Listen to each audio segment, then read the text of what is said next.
Gente, olha eu aqui de novo, hein? Tão rápido, né? Já estamos aqui de volta. Vamos aí para esse segundo momento da aula. A proposta dessa aula ela é muito prática. É a primeira atividade que vocês vão enviar aqui para o Moodle. Ela vale nota, é uma das atividades que compõem a nota final de vocês. Eu adoro essa atividade porque ela de fato testa o seu poder de design e de usabilidade em um projeto bem óbvio, que é projetar um fogão. Mas, de qualquer forma, eu vou percorrer aqui alguns tópicos que vão dar apoio para vocês desenvolverem esse projeto, essa interface. Vamos lá. Deixa eu diminuir aqui e vamos para a apresentação. Essa é a aula que a gente terminou, né? Vamos para esse tópico aqui.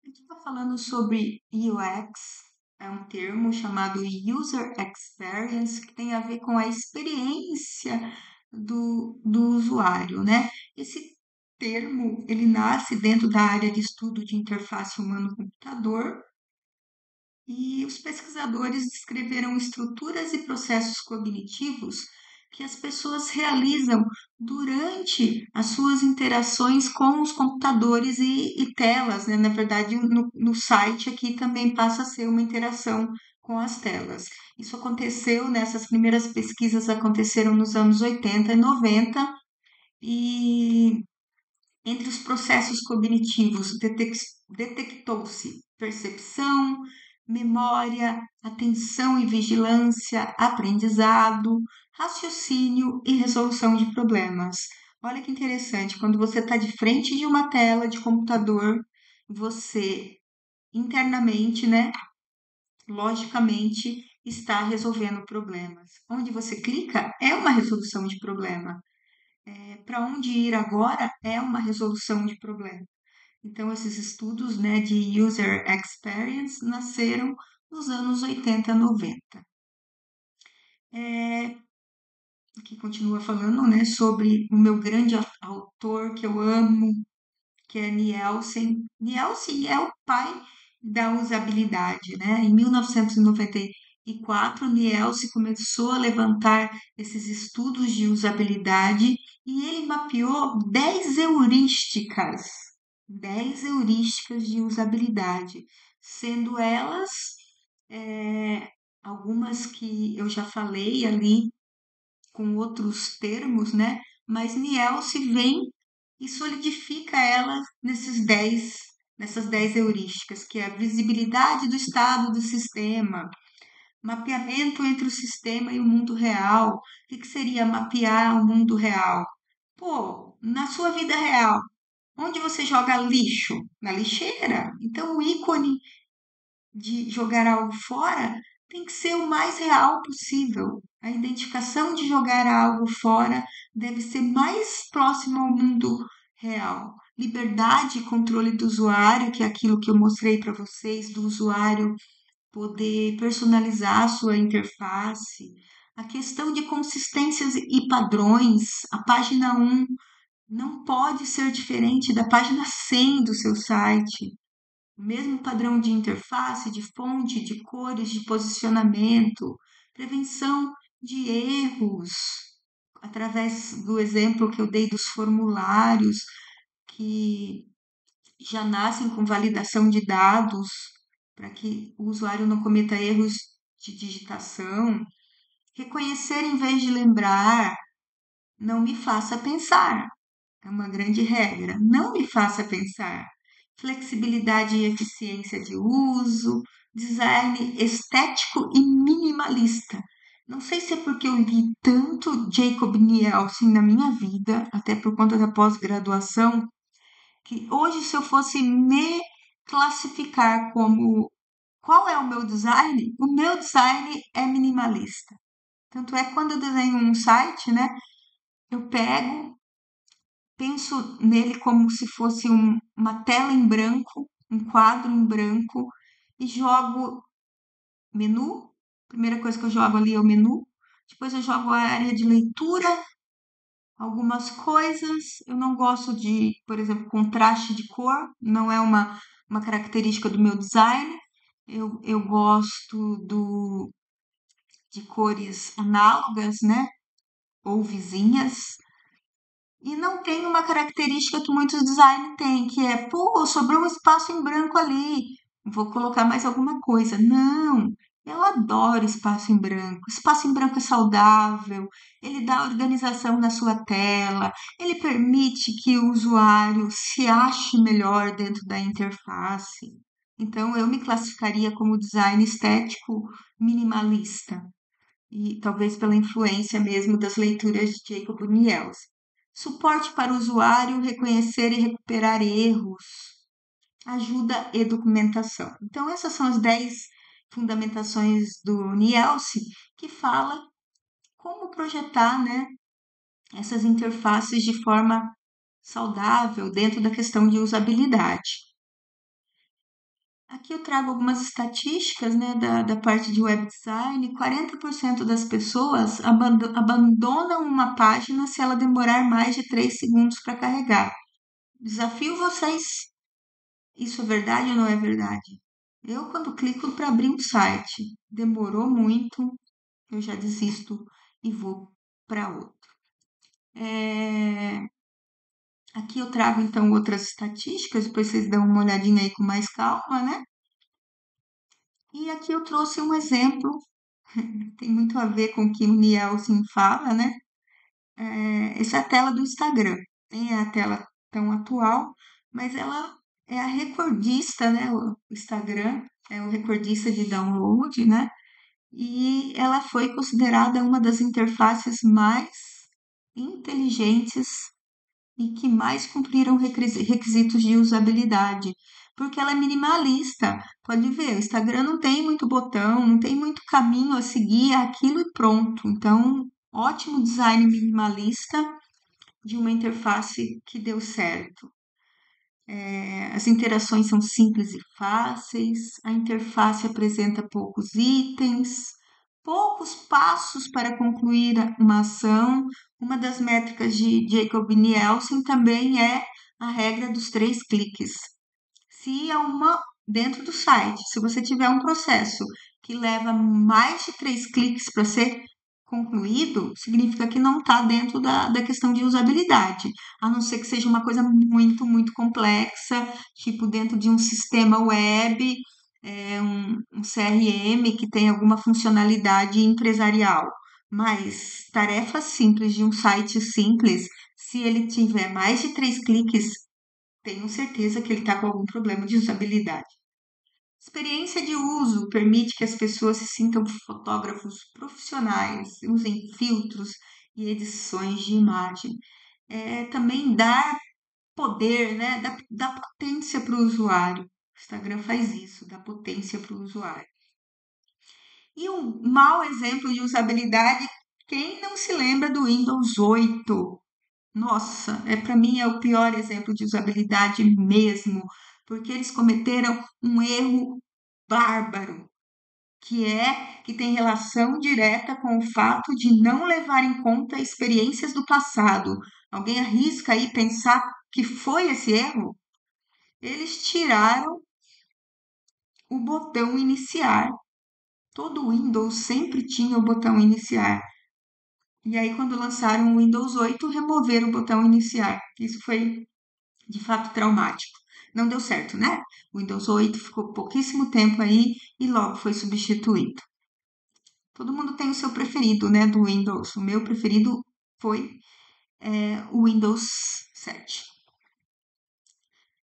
E aí eu trago aqui também um exemplo dos relógios inteligentes, né?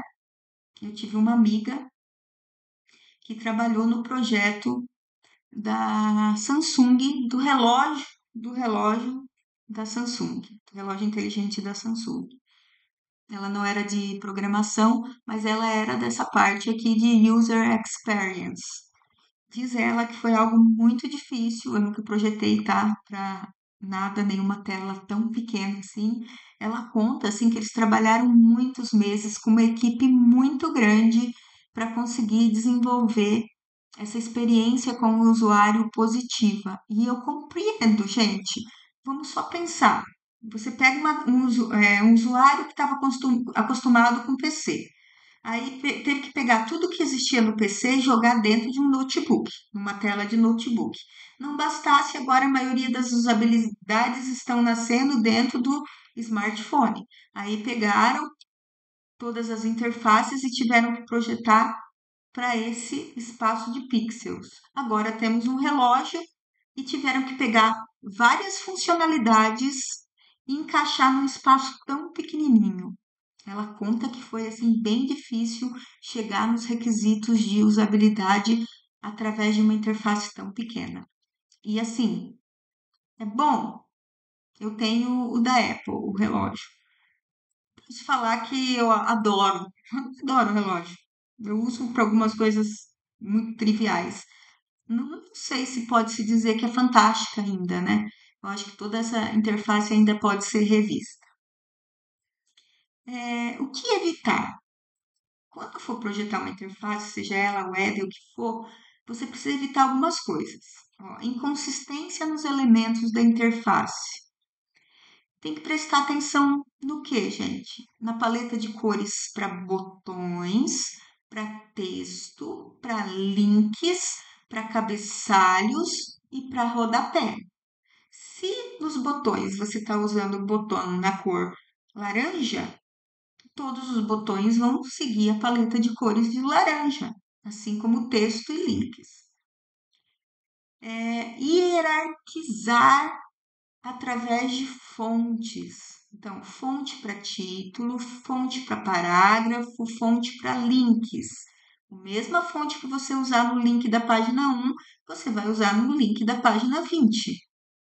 Usar cantos do mesmo estilo. Eu já vi muita interface cometer esse equívoco. Botões. Vocês vão aprender em CSS que vocês conseguem formatar os botões de tela. Afinal, você vai querer redondo ou quadrado. Aí começa redondo, daqui a pouco está quadrado. É igual carro, gente. O carro passou por essa transição, né? No passado a gente tinha carro quadrado. E aí a modernidade deixou os carros arredondados. Se alguém colocar hoje no mercado de novo um carro quadradinho rodando, ele vai ficar estranho, né? Então, estilo, manter o estilo. Utilize uma espessura consistente da linha para ícones, divisores e outros. Linha, contorno, borda.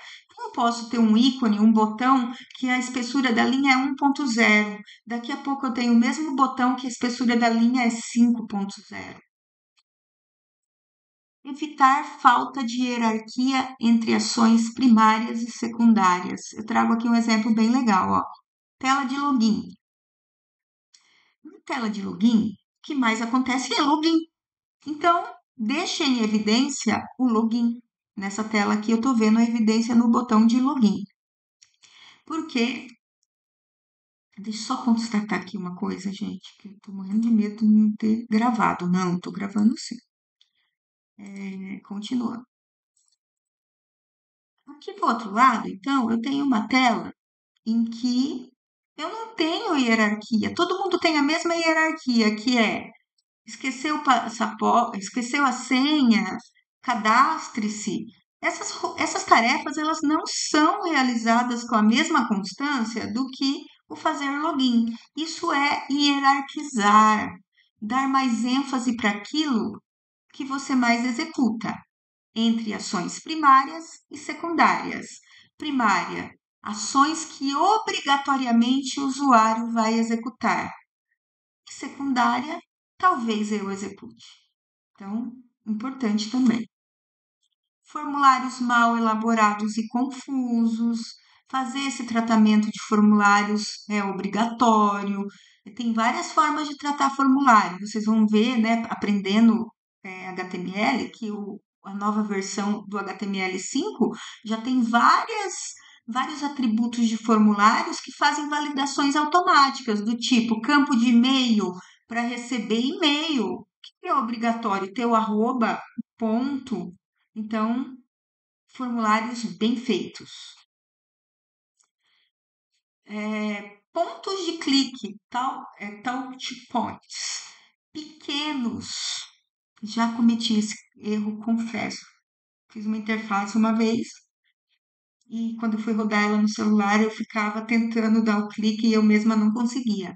E aí eu fui ler, né, sobre qual é o padrão de pixels. Tem um tamanho mínimo, porque você tem que pensar no dedo indicador do usuário. Então, o padrão é botãozinho, tem que ter 1 por 1 centímetro se ele for quadradinho, certo? Que representa pelo menos 45 a 57 pixels. Então, isso seria erro de interface também.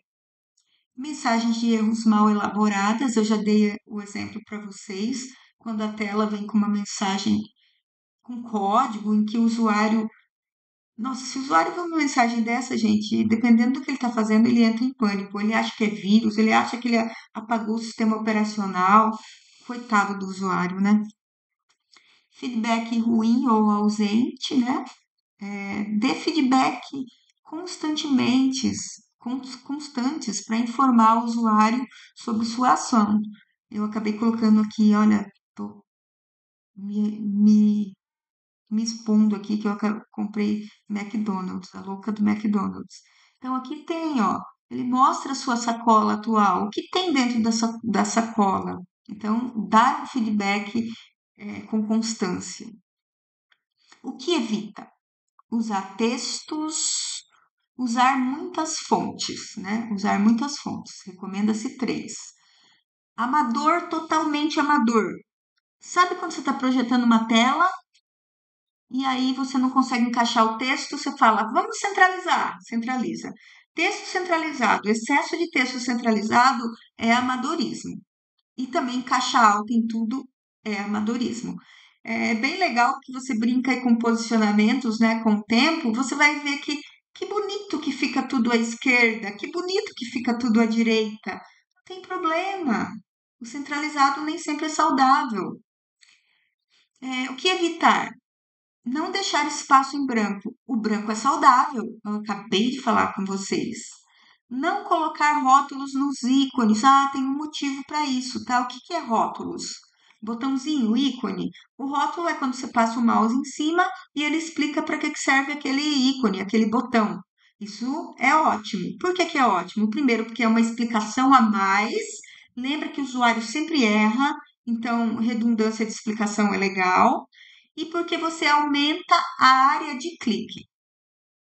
Então, o rótulo é para isso. O que mais evitar? Colocar ações destrutivas próximas às ações mais usadas. Eu tenho dificuldade ainda com isso, vou confessar. Toda vez que eu faço o sistema, né, que tem o botão salvar e o excluir, eles estão meio pertinhos. O ideal é que eles estivessem bem longe. E duvido aí quem nunca clicou no excluir quando ia salvar. Aí vocês vão falar: ah, beleza, mas confirma se quer excluir ou não. Claro, a gente vai fazer isso.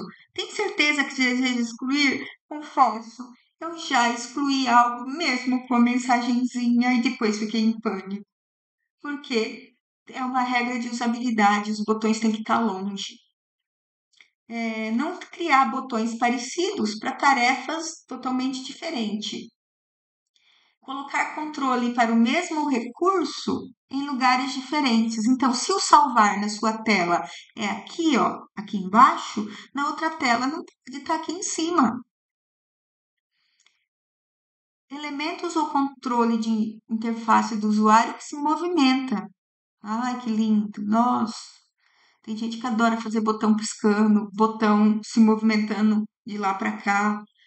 Gente, tem que ter consistência espacial, as coisas têm que estar quietinhas no seu lugar. E o outro erro, né? Não criar orientações de uso. Tem que criar orientação de uso, só que também tem um problema aí na orientação de uso. Quem aí nunca comprou um produto que vem com manual? Você leu o manual? Não. O usuário tem um hábito de trabalhar com tentativa e erro. Na parte do site é a mesma coisa. Ele vai entrar no site, ele vai trabalhar com tentativa e erro. Mas a regra de usabilidade fala que você tem que criar um manual orientativo, que também pode ser chamado de mapa de site. O mapa do site Ou se fosse um produto que você está ensinando ele a usar, um jogo, alguma coisa, tem que ter um manualzinho. Recomenda-se então criar, mas não colocar dentro do uso, né? Não tá ali em tempo real, porque não vai ler. Mas tenha um menu separado para que você coloque esse manual de uso e de orientações ou separadinho da ação, tá bom? Para a gente treinar alguns conceitos, né? Dá para treinar essa questão de feedback, dá para treinar a consistência de padrão, dá para treinar o uso de cores, formas, fonte, áudio, nesse projeto de interface aqui, ó. Eu tenho dois problemas na vida real, tá? Máquina de café. Cara, eu nunca tento nem fazer um café nas máquinas de café que eu vejo por aí, porque eu não sei o que acontece e eu e ela não nos damos bem. Para mim é um erro de interface mesmo, que eu fico perdida para gerar um café. E o outro, fogão. Eu cozinho, gosto de cozinhar, tá? Não sei se tem cara ou não, adoro cozinhar. Faço até umas comidinhas boas de vez em quando. Mas eu tenho um probleminha aí com os botões. Eu ligo na frente quando é para ligar atrás. Então o fogão é meu inimigo. E eu trago aqui um exemplo de fogão quatro bocas, fogão de bancada, em que ele nasce na versão 1.0. Aí eu tenho a botão, todos iguais. E como ele quis ser bem autodidata, né? Ele escreveu atrás direito, frente esquerdo, atrás esquerdo, frente direito. Qual o problema desse fogão? Fogão segregador. O não alfabetizado não consegue usar o fogão. Beleza. O não alfabetizado não consegue usar o fogão. Criaram a versão 1.1. Ó, 1.1. E também os botões aqui nesse estavam todos disparados aqui, né? Aí criaram blocos, né? Criaram blocos, continuaram escrevendo atrás, frente, de forma mais resumida, mas para a questão aí do não alfabetizado, agruparam ele visualmente para saber onde é frente e onde é atrás. Perfeito? Ótimo. Não, estava ruim ainda. E aí, como estavam usando o texto e não funcionava para todos, agruparam na versão 2.0 for Windows os botões usando cores. Show de bola, né? Fogão segregador. Daltônico não vai dar certo, porque essas cores aqui são as que os daltônicos têm mais problema com elas. Bom, o grande desafio dessa aula final, que é o projeto de vocês que vocês vão entregar para a nota, é construir a versão 3.0 desse fogão. Ele não tem forno, ele é um fogão de bancada, ok? De quatro bocas, e vocês têm esse desafio. Utilizando o Canva ou Corel, ou qualquer aplicativo. Deixa eu só dar um exemplo aqui, que eu posso ter alguém que nunca usou Canva, né? Não sei por que eu tenho isso, eu nem uso.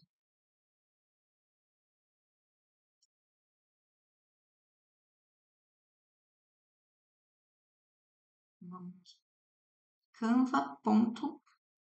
Quem não tem nenhum tipo de editor de imagem, pode usar o canva.com, ó. O canva.com, você vai criar uma conta nele e aqui você pode criar projetos de interface, tá bom? Aí é bem intuitivo, você pode desenhar as telinhas, usar tudo que ele tem aqui dentro, ele já tem desenhos prontos para você criar um design. Ó. Vou criar um design aqui, tamanho personalizado.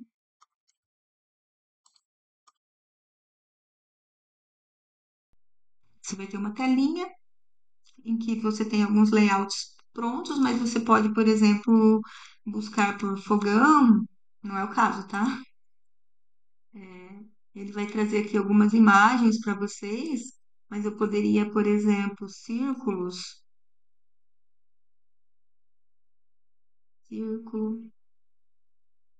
Eu tenho aqui elementos. Assim,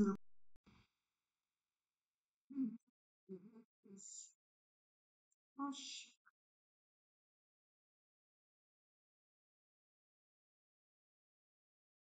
Então, eu tenho aqui, ó, isso poderia ir brincando aqui, Ctrl+C, Ctrl+V, e tentar projetar o seu fogão aí de quatro bocas, tá? Dá para usar texto, dá para usar áudio, fotos, importar da sua própria galeria. Só um exemplo rápido de um editor bem óbvio que daria para fazer o projeto. O que que vocês vão fazer aqui no projeto? No projeto, vocês vão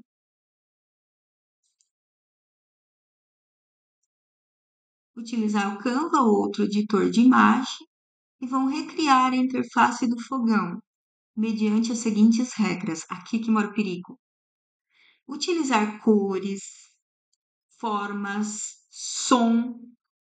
Como assim usar som? Explique no protótipo onde será aplicado. Texto e todas as regras de usabilidades possíveis, né? Que vocês viram em aula. O fogão deve ter uma alta usabilidade, permitindo que diferentes grupos com diferentes características consigam utilizá-lo. Exemplo, quem tem nanismo, o seu fogão tem que ter algum mecanismo que ele consiga usar nessa bancada. Olha só a dificuldade. Se a pessoa tiver deficiência visual, ele também tem que conseguir usar. Deficiência auditiva, cadeirantes. Quando você separa esses grupos, daria para fazer um fogão para cada. Mas o desafio para vocês é juntar todo esse grupo, inclusive é, pessoas fora dessa categorização aqui, que hoje são chamados de não divergentes, né? Tem um grupo, exemplo, divergente e um não divergente, que consiga usar o fogão. Quando você juntar tudo, fica muito mais difícil. Então, o desafio é conseguir fazer um fogão que o maior número de pessoas de diferentes grupos utilize. Então, esse é o seu desafio. Não é fácil, né? Não é fácil mesmo. Tem um lado bom. Vocês estão cheios da grana. Pode viajar, pode criar ideias maravilhosas que usem bastante recurso financeiro, porque ele está sendo financiado aí, tá? Pode usar dinheiro aí no projeto. Tem que criar um manual de utilização para esse fogão, descrevendo todas as funcionalidades. Então, é nesse manual que coisas que eu não vou conseguir ver lá no projeto de vocês, é onde eu vou conseguir entender qual foi a ideia de vocês. Entendido o projeto? Projeto para nota valendo 2 pontos. Vocês vão terminar o projeto, vão criar as imagens, o manual, tudo certinho e vão postar o arquivo aqui dentro do Moodle. Usem sua total criatividade e divirtam-se aí nesse projeto. Fico muito ansiosa e quero ver que resultado que teremos aí. Tchauzinho, gente. Até mais.